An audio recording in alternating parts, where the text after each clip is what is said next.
আসসালামু আলাইকুম। Study with Riaz চ্যানেলে সবাইকে স্বাগতম। আশা করি সবাই ভালো আছেন। আমি আজকে সপ্তম শ্রেণীর গণিত বইয়ের অনুশীলনী 3-এর মানে পরিমাপ অধ্যায়ের 11 নম্বর অঙ্কটি করে দেখাবো। আশা করি সবাই মনোযোগ দিয়ে দেখবেন ইনশাআল্লাহ।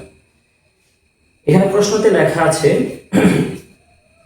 একটি আয়তাকার ক্ষেত্রের দৈর্ঘ্য প্রস্থের 3 গুণ। দৈর্ঘ্যটা প্রস্থের 3 গুণ, এর চারদিকে একবার প্রদক্ষিণ করলে 1 কিলোমিটার হাঁটা হয়। এইটুকুর মধ্যে আমরা একটু দেখি, একটি আয়তাকার ক্ষেত্রের দৈর্ঘ্য প্রস্থের 3 গুণ, এর চারদিকে একবার প্রদক্ষিণ করলে 1 কিলোমিটার হাঁটা হয়। প্রথমে জানতে হবে যে এককটা দেওয়া আছে, 1 কিলোমিটার সমান 1000 মিটার। আর হচ্ছে চারদিকে হাঁটলে কোনো জমি বা কোনো আয়তাকার ক্ষেত্রের যদি চারদিকে হাঁটা হয় সেটা হচ্ছে তার পরিসীমা। অঙ্ক দেখে বুঝতে হবে যে কি চেয়েছে আসলে। অ্যাকচুয়ালি জিনিসটা যদি আমরা বুঝতে পারি তাহলে গণিত শেখা কিন্তু খুবই সহজ। আমরা অনেকেই গণিতটাকে একটা আতঙ্ক হিসেবে দেখি, যদি ওরকম কিছু না, একটু বুঝতে হয়। তাহলে চারদিকে হাঁটলে, এরপরে অঙ্কটা আয়তাকার ক্ষেত্রটির দৈর্ঘ্য প্রস্থ নির্ণয় চাইছে। এখন আমি একটু করে দেখাই। যেহেতু এখানে বলছে দৈর্ঘ্য প্রস্থের 3 গুণ, তাহলে আমরা প্রথমে প্রস্থ দিয়ে শুরু করবো ইনশাআল্লাহ। আমরা লিখব, ধরি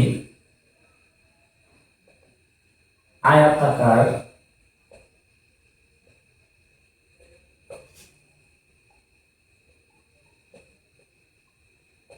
ক্ষেত্রটির প্রস্থ ক মিটার। যেহেতু এটা পাটিগণিতের অঙ্ক, তাই আমরা এখানে x ধরতে পারবো না, ধরবো ক মিটার। অতএব আয়তাকার ক্ষেত্রটির দৈর্ঘ্য, এখানে দৈর্ঘ্য বলছে যে প্রস্থের 3 গুণ, তাহলে এটার সাথে 3 গুণ হবে, মানে প্রস্থের সাথে। তাহলে 3 গুণ করলে হয় 3 ক মিটার। আমি পূর্বেই বলেছি যে এখানে বলছে চারদিকে প্রদক্ষিণ করবে, তাহলে চারদিকে বলতে এখানে বোঝায় পরিসীমা। তাহলে আমরা লিখব অতএব আয়তাকার ক্ষেত্রটির পরিসীমা। পরিসীমা হচ্ছে, আয়তাকার ক্ষেত্রের পরিসীমার সূত্র হচ্ছে 2 ইন্টু দৈর্ঘ্য যোগ প্রস্থ।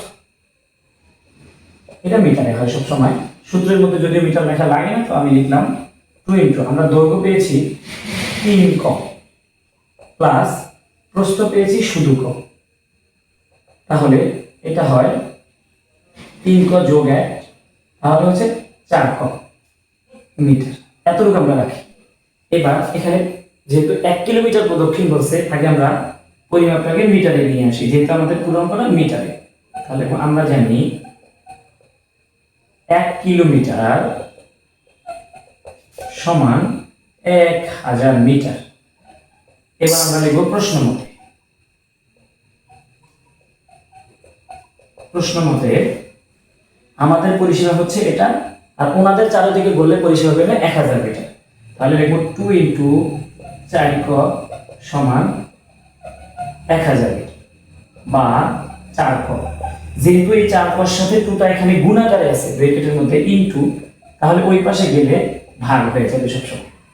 মনে রাখতে হবে সমান চিহ্নের এই পাশে যদি কোনো অঙ্ক যোগাকারে থাকে, সেটা সমান চিহ্নের ওই পাশে গেলে বিয়োগ হয়ে যাবে, গুণাকারে থাকলে ভাগ হয়ে যাবে, ভাগাকারে থাকলে গুণ হয়ে যাবে।